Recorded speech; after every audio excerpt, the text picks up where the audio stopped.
ರೇಣುಕಾಸ್ವಾಮಿ ಕೊಲೆ ಪ್ರಕರಣದ ತನಿಖೆ ಚುರುಕನ್ನ ಪಡ್ಕೊಂಡಿದೆ. ಕೇಸ್ನಲ್ಲಿ ಇಂಚಿಂಚು ಮಾಹಿತಿಯನ್ನು ಬಿಡ್ತಾ ಇಲ್ಲ ಪೊಲೀಸರು. ಒಂದೊಂದು ಸಾಕ್ಷ್ಯವನ್ನು ಬಿಡದೆ ಕಲೆ ಹಾಕುವಂತಹ ಕೆಲಸವನ್ನ ಕಾಮಾಕ್ಷಿಪಾಳ್ಯ ಪೊಲೀಸರು ಮಾಡ್ತಿದ್ದಾರೆ. ಕಿಡ್ನಾಪ್ ಟು ಬಾಡಿ ಎಸೆಯೋವರೆಗೂ ಅಂದ್ರೆ ಕಿಡ್ನಾಪ್ ಮಾಡಿದಾಗಿನಿಂದ ಶವವನ್ನ ಎಸೆಯೋವರೆಗಿನ ಪ್ರತಿ ಸಾಕ್ಷ್ಯಗಳ ಸಂಗ್ರಹವನ್ನ ಮಾಡ್ತಿದ್ದಾರೆ. ಇದುವರೆಗೂ ಪೊಲೀಸರು 40ಕ್ಕೂ ಹೆಚ್ಚು ಸಿಸಿಟಿವಿ ದೃಶ್ಯಗಳನ್ನ ಸಂಗ್ರಹ ಮಾಡಿದ್ದಾರೆ ಎನ್ನುವಂತಹ ಮಾಹಿತಿ. ರೇಣುಕಾಸ್ವಾಮಿ ಕೊಲೆ ಪ್ರಕರಣಕ್ಕೆ ಸಂಬಂಧಪಟ್ಟ ಹಾಗೆ ಒಂದ್ ಕಡೆ ಆರೋಪಿಗಳ ವಿಚಾರಣೆ ತೀವ್ರಗೊಂಡಿದೆ. ಕೊನೆಯ ಹಂತದಲ್ಲಿ ಕ್ಲೈಮ್ಯಾಕ್ಸ್ ಹಂತದಲ್ಲಿ ನಾವಿದ್ದೇವೆ ಅಂತ ಹೇಳಿ ಖುದ್ದು ಪೊಲೀಸ್ ಮೂಲಗಳಿಂದ ಮಾಹಿತಿ ಲಭ್ಯವಾಗಿದೆ. ಇದೆಲ್ಲದರ ಮಧ್ಯೆ ಆರೋಪಿಗಳ ವಿರುದ್ಧ ಸಾಕ್ಷಿಗಳನ್ನ ಕಲೆ ಹಾಕುವಂತಹ ನಿಟ್ಟಿನಲ್ಲೂ ಪೊಲೀಸರು ಚುರುಕಿನ ಕೆಲಸವನ್ನ ಮಾಡ್ತಿದ್ದಾರೆ, ಕಾರ್ಯಾಚರಣೆಯನ್ನ ಮಾಡ್ತಿದ್ದಾರೆ. ಇದುವರೆಗೂ ಕೂಡ ಸುಮಾರು 40 ಸಿಸಿಟಿವಿ ಫುಟೇಜ್ಗಳ ಸಂಗ್ರಹ ಆಗಿದೆ ಅನ್ನುವಂಥದ್ದು ಲಭ್ಯವಾಗಿರುವಂತಹ ಮಾಹಿತಿ. ಕಿಡ್ನಾಪ್ ಮಾಡುವಂತಹ ಸಂದರ್ಭದ ದೃಶ್ಯ ಜೊತೆಗೆ ರೇಣುಕಾಸ್ವಾಮಿ ಮನೆಯಿಂದ ಹೊರಟಂತಹ ಸಂದರ್ಭದಲ್ಲಿ ಹೈವೇನಲ್ಲಿ ಕಾಣಿಸಿಕೊಂಡಿದ್ದಂತಹ ದೃಶ್ಯ, ಅದಾದಂತಹ ನಂತರದಲ್ಲಿ ಆತನನ್ನ ಇಟಿಯೋಸ್ ಕಾರ್ನಲ್ಲಿ ಆತನನ್ನ ಕಿಡ್ನಾಪ್ ಮಾಡಿದ್ದು, ಅದಾದ ಬಳಿಕ ಟೋಲ್ ಗೇಟ್ ನಲ್ಲಿ ಆ ಇಟಿಯೋಸ್ ಕಾರ್ ಕಾಣಿಸಿದ್ದು, ಅದಾದಂತಹ ನಂತರದಲ್ಲಿ ಶೆಡ್ನ ಒಳಭಾಗಕ್ಕೆ ರೇಣುಕಾಸ್ವಾಮಿಯನ್ನ ಕರ್ಕೊಂಡು ಬಂದಿದ್ದು. ಆ ಶೆಡ್ನ ಒಳಭಾಗದಲ್ಲೂ ಕೂಡ ಸುಮಾರು 7 ಸಿಸಿಟಿವಿ ಕ್ಯಾಮೆರಾಗಳಿದ್ದಾವೆ. ಅದರಲ್ಲಿ 2ರಲ್ಲಿ ಹಲ್ಲೆಯ ದೃಶ್ಯ ಸೆರೆಯಾಗಿದೆ ಅನ್ನುವಂಥ ಮಾಹಿತಿ. ಹಾಗಾಗಿ ಆ ಹಲ್ಲೆಯ ದೃಶ್ಯವನ್ನು ಕೂಡ ಅಂದ್ರೆ ರೇಣುಕಾಸ್ವಾಮಿಯನ್ನ ಶೆಡ್ನ ಒಳಭಾಗಕ್ಕೆ ಕರ್ಕೊಂಡು ಬಂದಂತಹ ನಂತರದಲ್ಲಿ ಯಾರ್ಯಾರು ಯಾವ ರೀತಿಯ ಹಲ್ಲೆಯನ್ನ ಮಾಡಿದ್ರು ಅನ್ನುವಂಥದ್ದು ಯಥಾವತ್ ರೆಕಾರ್ಡ್ ಆಗಿದೆಯಲ್ಲ, ಆ ಸಿಸಿಟಿವಿ ಫುಟೇಜ್ನು ಕೂಡ ಈಗಾಗಲೇ ಕಲೆ ಹಾಕಿದ್ದಾರೆ ಪೊಲೀಸರು. ಅದಾದಂತಹ ನಂತರದಲ್ಲಿ ಶವವನ್ನ ಸಾಗಿಸುವುದಕ್ಕೆ ಮಾಡಿದಂತಹ ಪ್ಲಾನ್, ಯಾವ ರೂಟ್ನಲ್ಲಿ ಹೋದ್ರು, ಯಾವ ಗಾಡಿನಲ್ಲಿ ಹೋದ್ರು, ಎಲ್ಲಿ ತನಕ ಹೋಗಿ ಶವವನ್ನ ಎಸೆದ್ರು, ಆ ಸಂದರ್ಭದಲ್ಲಿ ಗಾಡಿಯಲ್ಲಿ ಇದ್ದವರು ಯಾರು, ಇದೆಲ್ಲದಕ್ಕೆ ಸಂಬಂಧಪಟ್ಟಂತಹ ಸುಮಾರು 40ಕ್ಕೂ ಹೆಚ್ಚು ಸಿಸಿಟಿವಿ ಫುಟೇಜ್ಗಳನ್ನ ಕಲೆ ಹಾಕುವಂತಹ ಕೆಲಸವನ್ನ ಪೊಲೀಸರು ಮಾಡಿದ್ದಾರೆ. ಕೇವಲ ಸಿಸಿಟಿವಿ ಫುಟೇಜ್ ಮಾತ್ರ ಅಲ್ಲ, ಹಲವು ಟೆಕ್ನಿಕಲ್ ಎವಿಡೆನ್ಸ್ಗಳನ್ನ ತೆಗೆದುಕೊಂಡಿದ್ದಾರೆ. ಅದು ಟವರ್ ಡಂಪ್ ಆಗಿರಬಹುದು ಅಥವಾ ಸಿಡಿಆರ್ ಆಗಿರಬಹುದು, ವಾಟ್ಸ್ಆಪ್ ಕಾಲ್ ಡೇಟಾ ಆಗಿರಬಹುದು, ಎಲ್ಲವನ್ನ ಕೂಡ ರಿಟ್ರೀವ್ ಮಾಡುವಂತಹ ಕೆಲಸವನ್ನ ಪೊಲೀಸರ ಟೀಮ್ ಮಾಡಿದೆ. ಯಾವುದೇ ಕಾರಣಕ್ಕೂ ಆರೋಪಿಗಳು ಈ ಪ್ರಕರಣದಲ್ಲಿ ತಪ್ಪಿಸಿಕೊಳ್ಳಬಾರದು.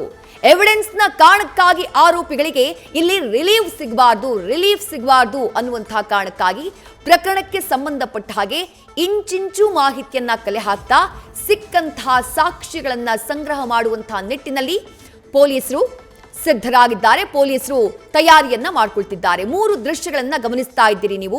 ಈ ಪ್ರಕರಣದಲ್ಲಿ ಬಹಳ ಇಂಪಾರ್ಟೆಂಟ್ ಆದಂತಹ ಸಿಸಿಟಿವಿ ದೃಶ್ಯ. ಈ 3 ದೃಶ್ಯಗಳು ಕೂಡ ಚಿತ್ರದುರ್ಗಕ್ಕೆ ಸಂಬಂಧಪಟ್ಟಿತ್ತು. ಮೊದಲ ದೃಶ್ಯ, ಮನೆಯಿಂದ ಹೊರಟಂತಹ ರೇಣುಕಾಸ್ವಾಮಿ ಆತ ಹೈವೇನಲ್ಲಿ ಕಾಣಿಸಿಕೊಳ್ತಾನೆ. ಆ ಜಾಗ ಏನಿದೆ ನೀವು ನೋಡ್ತಾ ಇರುವಂತಹ ಹೈವೇ, ಅಲ್ಲಿಂದ ಸ್ವಲ್ಪ ದೂರದಲ್ಲಿ ಆತನ ಫಾರ್ಮಸಿ ಇತ್ತು. ಅಲ್ಲಿ ಸಿಸಿಟಿವಿಯಲ್ಲಿ ಆತನ ಚಲನವಲನ ರೆಕಾರ್ಡ್ ಆಗಿದೆ. ಅದಾದಂತಹ ನಂತರದಲ್ಲಿ ಆ ಪೆಟ್ರೋಲ್ ಬಂಕ್ನ ದೃಶ್ಯವನ್ನ ನೀವು ಗಮನಿಸ್ತಾ ಇದ್ದೀರಿ. ಮೊದಲಿಗೆ ಆಟೋದಲ್ಲಿ ಬರ್ತಾರೆ. ಆಟೋವನ್ನ ಆ ಸಿಸಿ ಕ್ಯಾಮೆರಾದ ವ್ಯಾಪ್ತಿ ಏನಿದೆ ಅದಕ್ಕಿಂತ ಸ್ವಲ್ಪ ಆಚೆ ತೆಗೆದುಕೊಂಡು ಹೋಗಿ ಪಾರ್ಕ್ ಮಾಡ್ತಾರೆ. ಅದಾದಂತಹ ನಂತರದಲ್ಲಿ ಅವರು ತೆಗೆದುಕೊಂಡು ಬಂದಿದ್ದಂತಹ ಅಂದ್ರೆ ರವಿ ಬಂದಂತಹ ನಂತರದಲ್ಲಿ ಆ ಇಟಿಯೋಸ್ ಕಾರ್ಗೆ ಹತ್ತಿಸಿಕೊಳ್ತಾರೆ. ಎಲ್ಲ ಆರೋಪಿಗಳು ರಾಘವೇಂದ್ರ, ಅನಿಲ್, ರಾಜು ಹಾಗೆ ಜಗ್ಗ ಎಲ್ಲ ಸೇರಿ ರೇಣುಕಾಸ್ವಾಮಿಯನ್ನ ಇಟಿಯೋಸ್ ಕಾರ್ಗೆ ಹತ್ತಿಸಿಕೊಳ್ತಾರೆ. ಅದಾದ ನಂತರದ ದೃಶ್ಯ ನೀವು ಗಮನಿಸ್ತಾ ಇರೋದು, ಇದು ಗುಯಿಲಾಳ್ ಟೋಲ್ ಬಳಿ ಕಂಡು ಬಂದಂತಹ ದೃಶ್ಯ, ಸರಿಯಾದಂತಹ ದೃಶ್ಯ. ಆ ಟೋಲ್ನಲ್ಲೂ ಕೂಡ ಹಣವನ್ನ ಕೊಟ್ಟು ಆ ಕಾರ್ ಪಾಸ್ ಆಗೋದಿಲ್ಲ. ರಾಘವೇಂದ್ರ VIP ಕಾರ್ಡ್ ಅನ್ನ ತೋರಿಸ್ತಾನೆ. ಅದಾದ ನಂತರ ಆ ಟೋಲ್ನಿಂದ ಪಾಸ್ ಆಗಿ ನೇರ ಬೆಂಗಳೂರಿನತ್ತ ಪ್ರಯಾಣವನ್ನ ಬೆಳೆಸಿದ್ದು ಆರೋಪಿಗಳು. ಅದೇ ಇಟಿಯೋಸ್ ಕಾರ್ನ ದೃಶ್ಯವನ್ನ ನೀವು ಗಮನಿಸಿತ್ತು.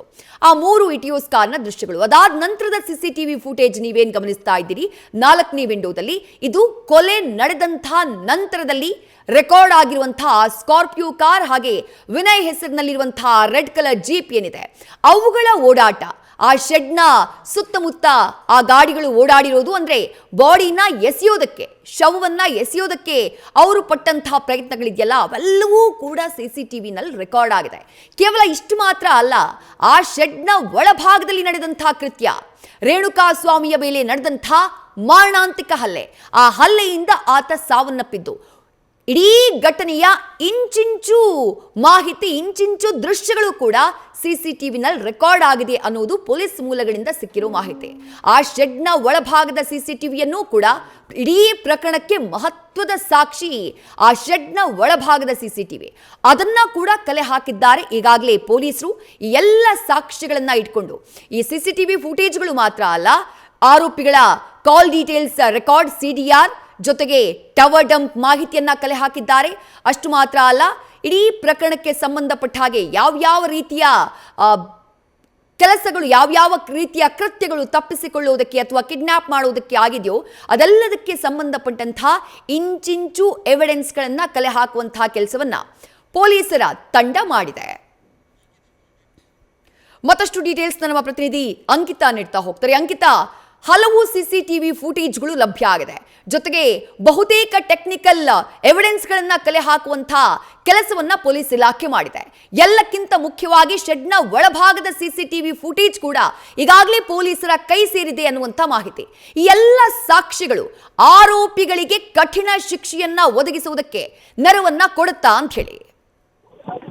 ಖಂಡಿತವಾಗ್ಲೂ ವಿದ್ಯಾ, ರೇಣುಕಾಸ್ವಾಮಿ ಕೊಲೆ ಪ್ರಕರಣಕ್ಕೆ ಸಂಬಂಧಪಟ್ಟಂತೆ ಎವಿಡೆನ್ಸ್ ಗಳನ್ನ ಕಲೆ ಹಾಕೋದಕ್ಕೆ ಪೊಲೀಸರು ಮೊದಲು ಫೋಕಸ್ ಅನ್ನ ಮಾಡ್ತಾ ಇದ್ರು. ಅದರಂತೆ ಈಗಾಗಲೇ ಸಾಕಷ್ಟು ಎವಿಡೆನ್ಸ್ ಗಳನ್ನ ಕಲೆ ಹಾಕುವಂತಹ ಕೆಲಸವನ್ನ ಈಗಾಗಲೇ ಪೊಲೀಸರು ಕೂಡ ಮಾಡಿದ್ದಾರೆ. ಪ್ರಕರಣದ ಒಂದೊಂದು ಸಾಕ್ಷ್ಯವನ್ನ ಕೂಡ ಬಿಡದೆ ಪೊಲೀಸರು ಎಲ್ಲವನ್ನ ಕೂಡ ಸಂಗ್ರಹಿಸುವ ಕೆಲಸವನ್ನ ಕೂಡ ಈಗಾಗಲೇ ಮಾಡಿದ್ದಾರೆ. ಈವರೆಗೂ ಕೂಡ ಈ ಒಂದು ಪ್ರಕರಣಕ್ಕೆ ಸಂಬಂಧಪಟ್ಟಂತೆ ಸುಮಾರು 40ಕ್ಕೂ ಹೆಚ್ಚು ಸಿಸಿಟಿವಿಗಳನ್ನ ಪೊಲೀಸರು ಸಂಗ್ರಹ ಮಾಡಿದ್ದಾರೆ. ಅಂದ್ರೆ ಆರೋಪಿಗಳು ಶೆಡ್ನಿಂದ ಬಾಡಿಯನ್ನ ಎಸೆಯೋವರೆಗೂ ಕೂಡ ಎಲ್ಲೆಲ್ಲಿ ಸಿಸಿಟಿವಿ ಇದೆ ಅವೆಲ್ಲವನ್ನ ಕೂಡ ಕಂಪ್ಲೀಟ್ ಆಗಿ ಕಿಡ್ನಾಪ್ ಟು ಬಾಡಿ ಡಿಸ್ಪೋಸ್ ಏನ್ ಮಾಡ್ತಾರೆ ಅಲ್ಲಿವರೆಗೂ ಕೂಡ ಎಲ್ಲಾ ಸಿಸಿಟಿವಿಯನ್ನ ಚೆಕ್ ಮಾಡುವಂತಹ ಕೆಲಸವನ್ನ ಮಾಡಿದ್ದಾರೆ. ಜೊತೆಗೆ ತಾಂತ್ರಿಕ ಸಾಕ್ಷಿಗಳೇನಿದೆ ಅದಕ್ಕೆ ಹೆಚ್ಚಿನ ಪ್ರಾಮುಖ್ಯತೆಯನ್ನ ಕೊಟ್ಟುಕೊಂಡು ಅದ್ರ ಮೇಲೆ ಪೊಲೀಸರು ಫೋಕಸ್ ಅನ್ನ ಮಾಡಿರುವಂತದ್ದು. ಸಂಪೂರ್ಣವಾಗಿ ಈಗ ಸಂಗ್ರಹ ಮಾಡಿರುವಂತಹ ಸಿಸಿಟಿವಿ ಏನಿದೆ ಅದರಲ್ಲಿ ಆರೋಪಿಗಳ ಚಲನವಲನ ಪತ್ತೆಯಾಗಿದೆ. ಜೊತೆಗೆ ಅವರ ಒಂದು ಮೊಬೈಲ್ ಅನ್ನ ಆಧರಿಸಿ, ಅಂದ್ರೆ ಟವರ್ ಡಂಪ್ ಆಗಿರ್ಬೋದು, ಜೊತೆಗೆ ವಾಟ್ಸಪ್ ಕಾಲ್, ಅವರ ಕಾಲ್ ರೆಕಾರ್ಡ್ಸ್ ಎಲ್ಲವನ್ನ ಕೂಡ ಪೊಲೀಸರು ಪರಿಶೀಲನೆ ಮಾಡಿ ಈಗಾಗಲೇ ಸಾಕ್ಷ್ಯಾಧಾರಗಳನ್ನ ಸಂಗ್ರಹ ಮಾಡುವಂತಹ ಕೆಲಸವನ್ನ ಮಾಡಿದ್ದಾರೆ. ಇಲ್ಲಿ ಆರೋಪಿಗಳೇನು ಅಂತಂದ್ರೆ ಸೋನಿ ಬ್ರೂಕ್ ಪಬ್ಬು ಬಳಿಯೂ ಕೂಡ ಮಾತುಕತೆಯನ್ನ ಮಾಡಿದ್ರು ಕಿಡ್ನಾಪ್ಗೂ ಮುನ್ನ ಅನ್ನೋ ಮಾತು. ಸೊ ಆ ವಿಚಾರಕ್ಕೆ ಸಂಬಂಧಪಟ್ಟಂತೆ ಕೇವಲ ಸೋನಿ ಬ್ರೂಕ್ ಪಬ್ಬು ಮಾತ್ರ ಅಲ್ಲ, ಅಲ್ಲಿ ಹೊರಭಾಗದಲ್ಲಿರುವಂತಹ ಸಿಸಿಟಿವಿ ಆಗಿರ್ಬೋದು, ಜೊತೆಗೆ ಅವರು ಪಬ್ನಿಂದ ಶೆಡ್ ತನಕ ಹೋದ್ರಲ್ಲ.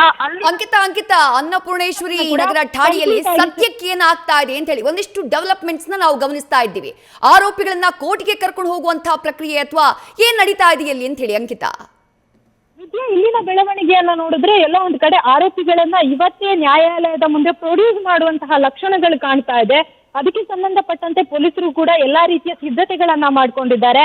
ನಿನ್ನೆ ಏನು ಬಂಧಿತರಾಗಿದ್ರಲ್ಲ ಆರೋಪಿಗಳು, ಅವರನ್ನ ಕೂಡ ಕರ್ಕೊಂಡು ಹೋಗಿ ಮಹಜರು ಮಾಡುವಂತಹ ಕೆಲಸವನ್ನ ಮಾಡಿದ್ದಾರೆ. ಜೊತೆಗೆ ಆತ ಪ್ರಕರಣದ ಏತ್ರಿ ಆರೋಪಿ ಪವನ್ ಏನಿದ್ದಾನೆ ಆತನ ಮನೆಗೂ ಕೂಡ ಹೋಗಿ 5 ಲಕ್ಷ ಹಣವನ್ನ ಸೀಸ್ ಮಾಡಿಕೊಂಡು ಅಲ್ಲೂ ಕೂಡ ಮಹಜರು ಪ್ರಕ್ರಿಯೆಯನ್ನ ಮುಗಿಸಿ ಉಳಿದ ಆರೋಪಿಗಳೇನಿದ್ದಾರೆ, ಕರ್ಕೊಂಡು ಹೋದಂತಹ ಆರೋಪಿಗಳು, ಅವರನ್ನ ವಾಪಸ್ಸು ಪೊಲೀಸರು ಕರ್ಕೊಂಡು ಬಂದಿದ್ದಾರೆ. ಇನ್ನೇನು ಕೆಲವೇ ಕ್ಷಣಗಳಲ್ಲಿ ಆರೋಪಿಗಳನ್ನ ಕೋರ್ಟ್ಗೆ ಪ್ರೊಡ್ಯೂಸ್ ಮಾಡುವ ಸಾಧ್ಯತೆ ಇಲ್ಲಿ ಎದ್ದು ಕಾಣ್ತಾ ಇರುವಂತದ್ದು. ಹಾಗಾಗಿ ಇವತ್ತೇ ಆರೋಪಿಗಳನ್ನ ನ್ಯಾಯಾಲಯಕ್ಕೆ ಪ್ರೊಡ್ಯೂಸ್ ಮಾಡ್ತಾರ ಅನ್ನೋದು ಕೂಡ ದೊಡ್ಡ ಪ್ರಶ್ನೆ ಆಗ್ತಾ ಇರುವಂತದ್ದು. ಈ ಅನ್ನಪೂರ್ಣೇಶ್ವರಿ ನಗರ ಪೊಲೀಸ್ ಠಾಣೆ ಏನಿದೆ ಇಲ್ಲೂ ಕೂಡ ಸಾಕಷ್ಟು ಬೆಳವಣಿಗೆಗಳು ಆಗ್ತಾ ಇದೆ. ಅಂದ್ರೆ ಆರೋಪಿಗಳನ್ನ ಕರ್ಕೊಂಡು ಬರ್ತಾ ಇದ್ದಾರೆ, ಕರ್ಕೊಂಡು ಹೋಗ್ತಾ ಇದ್ದಾರೆ. ಜೊತೆಗೆ ವೆಹಿಕಲ್ಗಳೇನಿದೆ ಅವೆಲ್ಲವನ್ನ ಕೂಡ ಆರೋಪಿಗಳನ್ನ ಕರ್ಕೊಂಡು ಹೋಗೋದಕ್ಕೆ ಸಿದ್ಧತೆ ಮಾಡ್ಕೊಳ್ತಾ ಇದ್ದಾರೆ. ವಿದ್ಯಾ, ಅಂಕಿತಾ, ಈಗ ಆರೋಪಿಗಳನ್ನ ಒಳಗಡೆ ಕರ್ಕೊಂಡು ಹೋಗ್ತಾ ಇರುವಂತಹ ದೃಶ್ಯವನ್ನ ಗಮನಿಸ್ತಿದ್ವಿ. ನೀವು ಹೇಳಿದ ಹಾಗೆ ಯಾರನ್ನ ಮಹಜರಿ ಕರ್ಕೊಂಡು ಹೋಗ್ಲಾಗಿತ್ತು, ಮತ್ತೆ ಅವರನ್ನ ಠಾಣೆಗೆ ಕರ್ಕೊಂಡು ಬಂದಿದ್ದಾರೆ. ಜೊತೆಗೆ ಕೋರ್ಟ್ಗೆ ಪ್ರೊಡ್ಯೂಸ್ ಮಾಡುವಂತಹ ಸಾಧ್ಯತೆ ಇದೆ ಅಂತ ಹೇಳಿದ್ರಿ. ಕಸ್ಟಡಿ ಮುಗಿಯೋದು ನಾಳೆ, ತನಿಖೆ ಬಹುತೇಕ ಮುಗಿದಿರುವಂತಹ ಕಾರಣಕ್ಕಾಗಿ ಇವತ್ತೇ ಪ್ರೊಡ್ಯೂಸ್ ಮಾಡುವಂತಹ ಚಾನ್ಸಸ್ ಅಂತ ಹೇಳ್ತಾ ಇದ್ರಿ. ಅಲ್ಲಿಗೆ ಒಂದು ಸಲ ಪ್ರೊಡ್ಯೂಸ್ ಮಾಡಿದ ಮೇಲೆ ಮತ್ತೆ ಕಸ್ಟಡಿಗೆ ಕೇಳುವಂತಹ ಚಾನ್ಸಸ್ ಕಡಿಮೆನಾ ಅಂತ ಹೇಳಿ, ನೇರವಾಗಿ ಜೇಸಿಗೆ ಹೋಗ್ಬಿಡ್ತಾರಾ ಅಂತ ಹೇಳಿ ಆರೋಪಿಗಳು? ವಿದ್ಯೆ, ಖಂಡಿತವಾಗ್ಲು ಈಗಾಗಲೇ ಪೊಲೀಸರು ಹೇಳುವ ಪ್ರಕಾರ ತನಿಖೆ ಮುಕ್ತಾಯದ ಹಂತ ತಲುಪಿದೆ. ಏನು ಆರೋಪಿಗಳಿದ್ದಾರೆ, ಪೊಲೀಸ್ ಕಸ್ಟಡಿಯಲ್ಲಿರುವಂತಹ 16 ಜನ ಆರೋಪಿಗಳೇನಿದ್ದಾರೆ ಅವರೆಲ್ಲರನ್ನ ಕೂಡ ಎಂಕ್ವೈರಿ ಮಾಡುವಂತಹ ಕೆಲಸವನ್ನ ಪೊಲೀಸರು ಮಾಡಿದ್ದಾರೆ. ಪೊಲೀಸರಿಗೆ ಸಿಗ್ಬೇಕಾದಂತಹ ಎವಿಡೆನ್ಸ್ಗಳಾಗಿರ್ಬೋದು ಅಥವಾ ಆರೋಪಿಗಳ ಹೇಳಿಕೆ ಆಗಿರ್ಬೋದು ಎಲ್ಲವೂ ಕೂಡ ಸಿಕ್ಕಿದೆ. ಹಾಗಾಗಿ ಇವತ್ತೇ ಆರೋಪಿಗಳನ್ನ ಪ್ರೊಡ್ಯೂಸ್ ಮಾಡೋದಕ್ಕೆ ಪೊಲೀಸರು ಸಿದ್ಧತೆಯನ್ನ ಮಾಡ್ಕೊಂಡಿದ್ದಾರೆ. ಇನ್ನು ನಾಳೆ ಭಾನುವಾರ ಜೊತೆಗೆ ಸೋಮವಾರ ರಜಾ ಇರೋದ್ರಿಂದ ಇವತ್ತೇ ಪ್ರೊಡ್ಯೂಸ್ ಮಾಡೋಣ ಅನ್ನೋ ಲೆಕ್ಕಾಚಾರದಲ್ಲಿ ಪೊಲೀಸರು ಈಗಾಗಲೇ ವಿಚಾರಣೆಗಳು ಎಲ್ಲ ಮುಗ್ದಿದೆ, ಎವಿಡೆನ್ಸ್ ಗಳನ್ನ ಕಲೆ ಹಾಕಲಾಗಿದೆ. ಹಾಗಾಗಿ ಇವತ್ತು ಮಧ್ಯಾಹ್ನ 3 ಗಂಟೆ ಸುಮಾರಿಗೆ ಕೋರ್ಟ್ಗೆ ಪ್ರೊಡ್ಯೂಸ್ ಮಾಡೋದಕ್ಕೆ ಈಗಾಗಲೇ ಪೊಲೀಸರು ಎಲ್ಲಾ ರೀತಿಯ ತಯಾರಿಗಳನ್ನ ಮಾಡ್ಕೊಂಡಿದ್ದಾರೆ. ರೇಣುಕಾಸ್ವಾಮಿ ಕೊಲೆ ಪ್ರಕರಣದಲ್ಲಿ ಈ 16 ಜನ ಆರೋಪಿಗಳು ಏನಿದ್ದಾರೆ, ಈಗಾಗಲೇ ಪೊಲೀಸರು ಕೂಡ ಅದರಲ್ಲೂ ಪಶ್ಚಿಮ ವಿಭಾಗದ ಡಿಸಿಪಿ ಆಗಿರುವಂತಹ ಗಿರೀಶ್ ಅವರು ಅಧಿಕೃತವಾಗಿ ನಾವು 16 ಜನರನ್ನ ಬಂಧನ ಮಾಡಿದ್ದೀವಿ ರೇಣುಕಾಸ್ವಾಮಿ ಕೊಲೆ ಕೇಸಲ್ಲಿ ಅನ್ನೋ ವಿಚಾರವನ್ನ ಹೇಳಿದ್ರು. ಸೊ ಹಾಗಾಗಿ 16 ಜನರ ಬಳಿಯೂ ಕೂಡ ಈ ಒಂದು ಪ್ರಕರಣದಲ್ಲಿ ಅವರ ಪಾತ್ರ ಏನು ಅನ್ನೋದರ ಕಂಪ್ಲೀಟ್ ಡೀಟೇಲ್ಸ್ ಅನ್ನ ಪಡ್ಕೊಳ್ಳುವಂತಹ ಕೆಲಸವನ್ನ ಪೊಲೀಸರು ಮಾಡಿದ್ದಾರೆ. ಹಾಗಾಗಿ ವಿಚಾರಣೆ ಎಲ್ಲವೂ ಕೂಡ ಮುಗ್ದಿರುವಂತೆ ಕಾಣ್ತಾ ಇದೆ. ಹಾಗಾಗಿ ಇವತ್ತೇ ಆರೋಪಿಗಳನ್ನ ಕೋರ್ಟ್ಗೆ ಪ್ರೊಡ್ಯೂಸ್ ಮಾಡಬೇಕು ಅಂತ ಹೇಳಿ ಪೊಲೀಸರು ಸಿದ್ಧತೆಗಳನ್ನ ಮಾಡ್ಕೊಂಡಿದ್ದಾರೆ. ಹಾಗಾಗಿ ಅನ್ನಪೂರ್ಣೇಶ್ವರಿ ನಗರ ಪೊಲೀಸ್ ಠಾಣೆಯ ದೃಶ್ಯಾವಳಿಗಳನ್ನ ನೋಡಿದ್ರೆ ಇವತ್ತೇ ಪ್ರೊಡ್ಯೂಸ್ ಮಾಡುವ ಚಾನ್ಸಸ್ ಬಹುತೇಕವಾಗಿ ಕಾಣ್ತಾ ಇದೆ. ವಿದ್ಯಾ, ಥ್ಯಾಂಕ್ ಯು ಅಂಕಿತಾ ತಮ್ಮೆಲ್ಲ ಡೀಟೇಲ್ಸ್ಗೆ. ನ್ಯೂಸ್ ಫಸ್ಟ್ ನಿರ್ಭೀತಿಯಿಂದ ನಿಮ್ಮ ಪರವಾಗಿ.